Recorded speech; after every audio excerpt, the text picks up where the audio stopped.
যা, তুই আমাদের বন্ধু হওয়ার কি যোগ্যতা আছে? ভাই বলে ডাক। রাজ কথাটা বলে কাব্যের গালে ঠাস ঠাস করে কয়েকটা চর বসিয়ে দিল। কাব্য গালে হাত দিয়ে রাজের দিকে হা হয়ে তাকিয়ে রইল।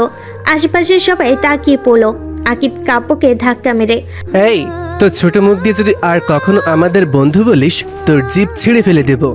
ছোট লোকের জাত, তোর স্ট্যাটাস আর আমাদের স্ট্যাটাস দেখ। তোর লেভেলের কাউকে বন্ধু বলবি, সাহেব বলবি আমাদের। রাজ আকিবরা কাব্যের পাশ কাটিয়ে চলে গেল। কাব্য মাথা নিচু করে সেখান থেকে চলে গেল। কাব্য বাসে আসতে দরজার কাছে দাঁড়াতেই শুনতে পেল কারিমুন বেগম আশরাফ মিয়াকে বলছে, ঘরে তো আর একটা দানাও নেই, তোমার শরীরটাও ভালো না, কি দিয়ে কি করব। আরে চিন্তা করছো কেন? আমাদের ছেলে কাব্য আছে তো, ও একটা ব্যবস্থা করবে। এই গ্রামে ও কোথাও কাজ পাবে? গ্রামের মানুষই তো ঠিক মতন খেতে পারে না, ওকে কাজ দিবে কে? কাব্য ঠিকই কিছু একটা করবে, আমার চিকিৎসা করাবে। কারিমুন বেগম শাড়ির আঁচল দিয়ে নিজের চোখের পানি মুছতে লাগলো। কাব্য বাবা মায়ের কথোপকথন শুনে চোখের পানি ধরে রাখতে পারলো না। চোখের পানি মুছতে মুছতে চলে গেল। কাব্য সোজা বড় চাচা আদি মিয়ার বাসায় গেল। আদি মিয়া মাত্র ঘর থেকে বের হতে কাব্যকে দেখে অলক্ষণে আর সামনে পড়ার সময় পেল না। কাব্য আদি মিয়ার কথা শুনেও না শোনার ভান করে হাসি মুখে, চাচা কিছু টাকা ধার হবে, পরে পরিশোধ করে দেব। নিচে খেতে পারিস না, আবার টাকা ধার নিয়ে পরিশোধ করবে কিভাবে? কোনো টাকা নাই, যা। চাচা অল্প কিছু টাকা দেন, বাসায় খাওয়ার মতো কিছু নেই। বাবা অসুস্থ, তার জন্য ঔষধ কিনতে হবে, টাকাটা খুবই প্রয়োজন। তোর মা ছেলে মিলে আমার ভাইটাকে শেষ করে দিলি। আমি এক জায়গায় যাচ্ছি, আমার কাজে কোনো টাকা নেই, সামনে থেকে যা তো। আদি মিয়া বিরক্তি নিয়ে কাব্যকে কথা শুনিয়ে চলে গেল। ঘর থেকে কাব্যের চাচি হাজারা বেগম বের হতে হতে, ফকিরনির বাচ্চারা আসার আর টাইম পেল না। আমার জামাই শুভ কাজের সময় অলক্ষণের সামনে পড়লো, না জানি কাজটা হবে কিনা। এই তোর মা বাবা ছেলের মরণ হয় না কেন? রোজ রোজ দুয়ারের কাছে আসিস ভিক্ষা করতে? হাজারা বেগমের কথা শুনে কাব্য মাথা নিচু করে সেখান থেকে চলে গেল।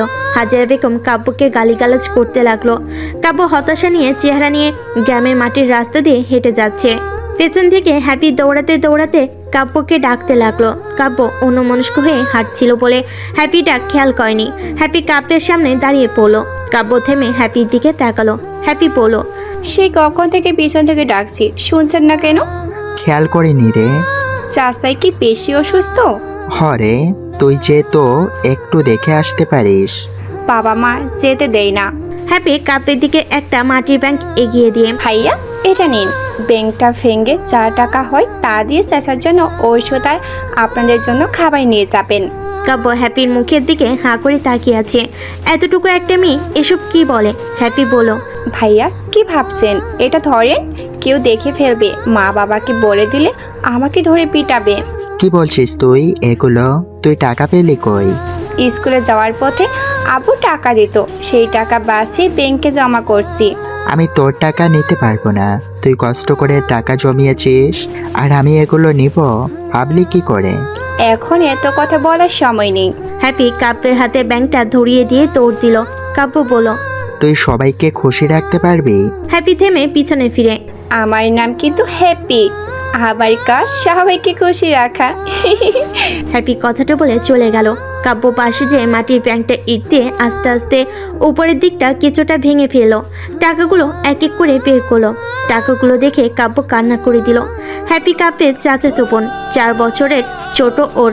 কাব্য ভাবতে লাগলো, হ্যাপি ছোট মানুষ হয়েও ওর মানবতা দেখে মুগ্ধ কাব্য। বড়রা যদি একটু হ্যাপির মতো বুঝতো তাহলে কাউকে অপমানিত হতে হতো না। কাব্য দেরি না করে ওষুধ আর বাজা নিয়ে বাসায় ফিরল। কাব্য বাসার উঠানে দাঁড়িয়ে মামা বলে ডাকতে লাগলো। কারিমুন বেগম ঘর থেকে বের হয়ে, এসেছে? কোনো কিছুর ব্যবস্থা করতে পেরেছিস? পেরেছি। এই নাও বাজার আর আপুর ঔষধ, আমি হাত মুখ ধুয়ে আছি। কারিমুন বেগম বাজারের ব্যাগ আর ওষুধের প্যাকেটটা নিয়ে, এতগুলো টাকা কই পেলি? কারো থেকে ধার নিয়েছিস?